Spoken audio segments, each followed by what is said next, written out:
Hello and welcome to a ramble with me.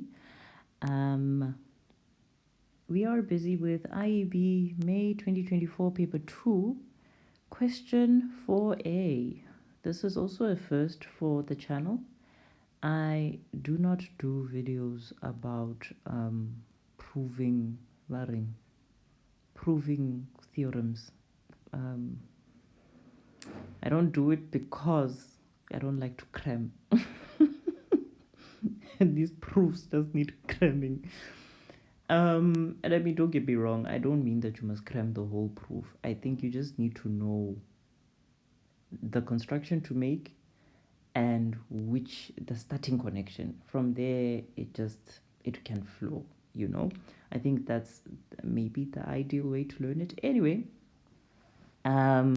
so the things we do for love. Question 4a. In the diagram below, A, B, and C lie on the circle with center O. A, B, and C are joined to form triangle ABC. DE is a tangent to the circle at point A. And then prove the theorem that states the acute angle between a tangent and a chord is equal to the angle in the alternate segment, and the hint is proof that x is equal to y. So pretty much we're being asked to prove the tan-chord theorem, but just the one case. Because if you did a full proof of tan-chord, technically you'd have to look at this case where this angle is acute. You'd have to look at the case where this angle is a 90, which is pretty much just angle and semicircle. So maybe that's easier to show if I draw it. Is it? Okay, let me copy the circle. Such a beautiful circle. Oh my goodness, I'm already messing it up. Right, so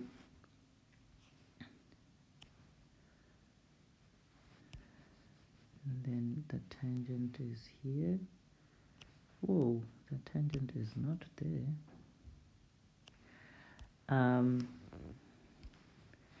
So the case where this angle is 90 would be this guy, and then this would be the angle in the alternate segment, this guy over here, and so that would be the other case that you need to prove, that these are both 90. And then the last case that you would need to prove is if this angle is obtuse. So if we're dealing with something like that, where this angle is obtuse, and then you need to show that this angle will also be the same size. So they have saved you some work, children. Be thankful to the IEB, the nice people at IEB.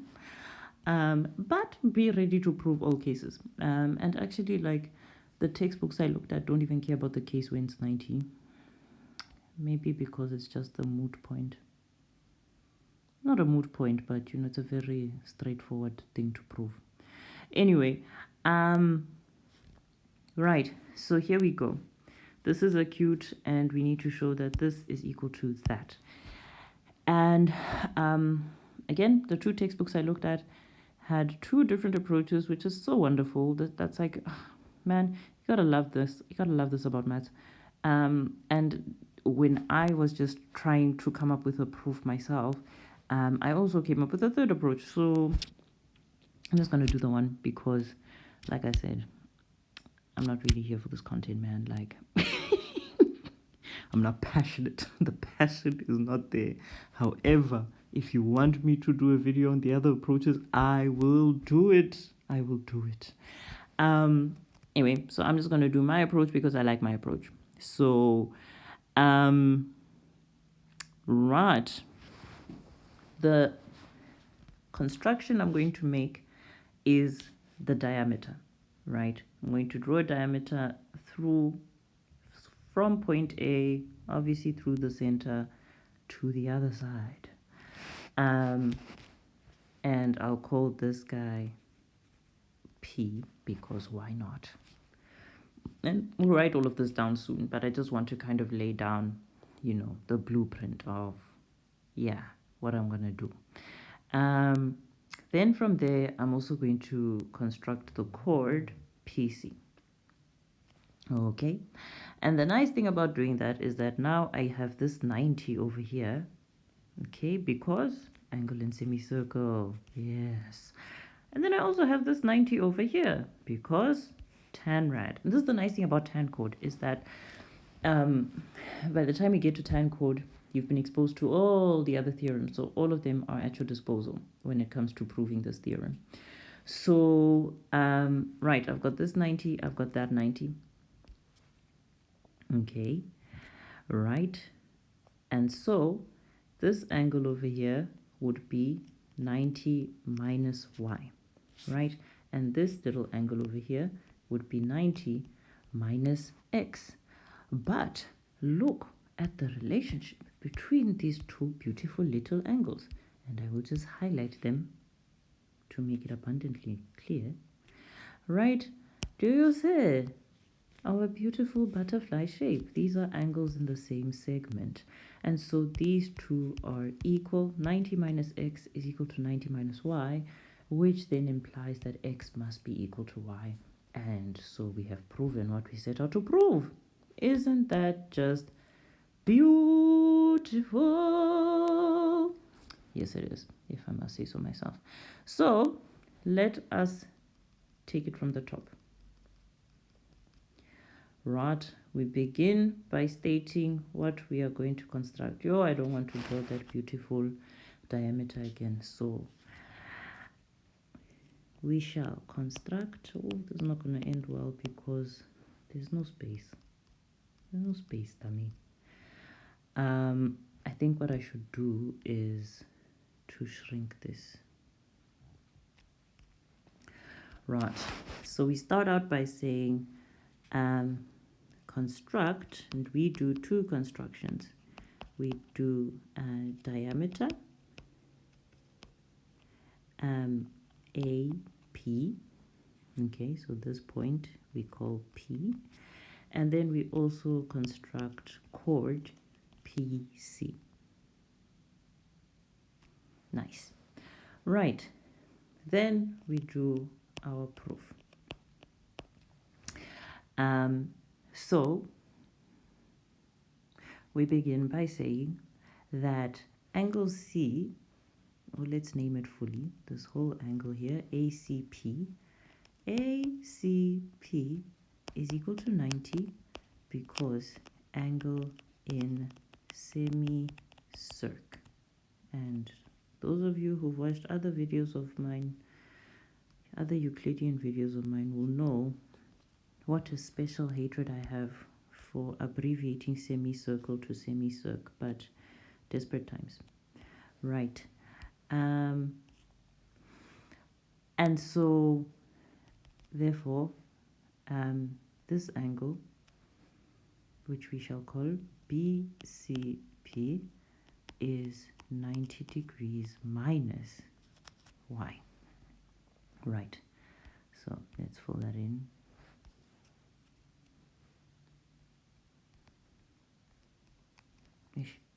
Yeah, sometimes it helps not to be lazy. Why am I not changing the thickness of the pen? Just insisting that it's going to work when I have seen that it doesn't work. Anyway, then next up we come to this angle over here, which is DAO or DAP. So DAP is also equal to 90, and that is because of the tangent DA being perpendicular to the radius OA.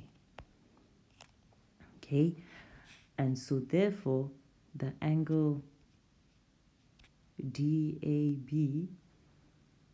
not DAB, what am I saying? This angle BAP will be BAP will be 90 degrees minus x, right? Let's fill that one in as well.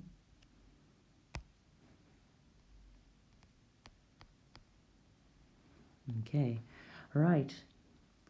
But then we notice that this angle BAP and this angle BCP are angles in the same segment. They're coming from the same chord, BP. So, but BAP is equal to BCP because angles in same segment,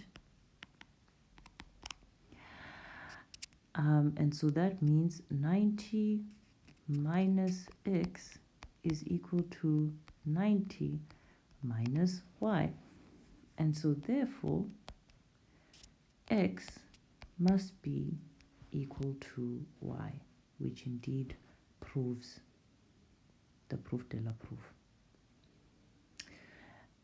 If you really wanted to go the extra mile, you know, you do the whole minus 90, divide by minus 1, divide by minus 1 to arrive at this point.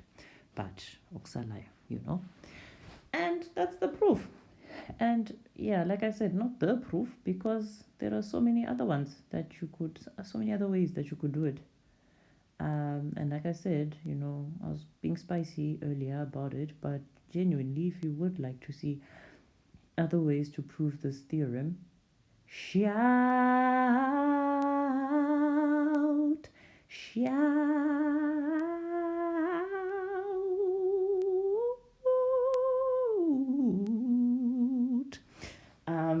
let's see how the memo does it. Let's just follow along for fun.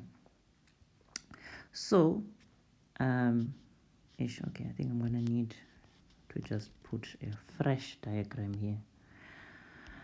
Right.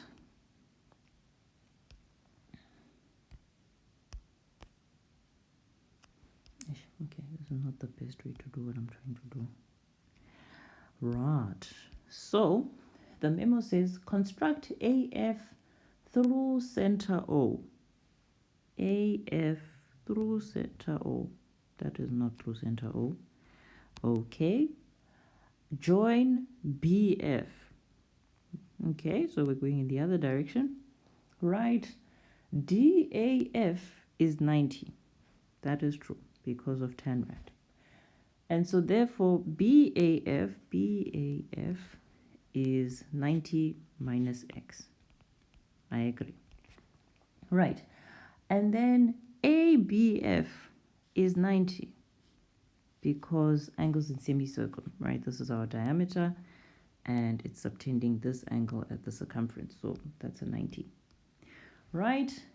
And so in ABF, in triangle ABF, F is equal to x. That is true because we've got a 90 here, 90 minus x, this little piece, and these two have to add up to 90 because you already have another 90 there. So if this is 90 minus x, then it makes sense that this is x indeed, interior angles of a triangle, right? Then it says C is also then equal to x because of angles in the same segment. That is absolutely beautiful. I love that. I really love that. Yeah, nice and simple. So these two are equal. Y is equal to x, and that's your proof. An alternative that they offer, let's see, is we again construct AF through center O and we join CF. So this is going the direction that we started in. Okay, and then DAF is 90. Yes, because of tan-chord. And so BAF is 90 minus x, as we discussed. And then BCF is also equal to 90 minus x. BCF is also equal to 90 minus x because angles in the same segment, right? So these two are the same. And then we know that ACF is 90 because of angle in semicircle, and so that would imply that that guy must be X. So that's also a different way of phrasing what we actually did for my proof. I love that. Beautiful, gorgeous, stunning. So yeah, already you have two and a half two and a half proofs for this theorem that you were given. And yeah, like I said, in the textbooks that I looked at, I saw two more. So yeah. Tips, like I said before, I would just try to remember which construction to make. And, obviously practice a couple of times the proof for each theorem. But you will see that once you find that connecting, even I feel like even just doing the construction for me already kind of gives me a way into the proof. So yeah, I don't know, not very helpful advice, maybe, I don't know. But yeah, that's that on that. Let's leave it at that. And I don't know if I'm going to record more videos, unless of course you request. If you request, I will record. That is one guarantee.